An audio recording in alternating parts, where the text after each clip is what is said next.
নার্ভাসনেসকে পাত্তা না দিয়ে ওভারের শেষ বলে সাহস করে ছক্কা হাঁকিয়ে করলেন ক্যারিয়ারের প্রথম ওয়ানডে শতক। বহুদিনের আক্ষেপটা মেটালেন পাকিস্তান সিরিজের শেষ ম্যাচে। সেই সাথে ব্যাট হাতে বোলারদের সামলে নেয়ার দায়িত্বটা যেন তামিম একাই নিলেন। হারিস শাহিন জুটি পাত্তা পায়নি তামিমের সামনে।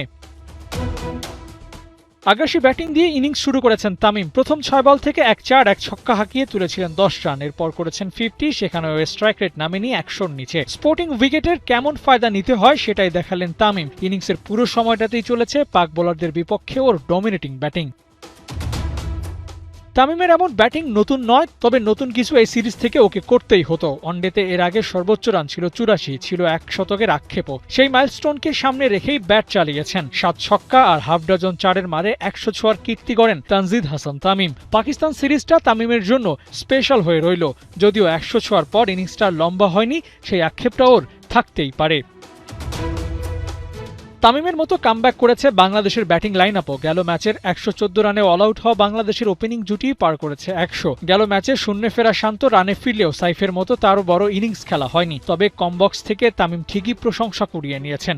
রমিজ রাজার চোখে তামিমের স্পেশাল পেস কিংবা স্পিন কোনো ডেলিভারি ওকে আটকাতে পারে না।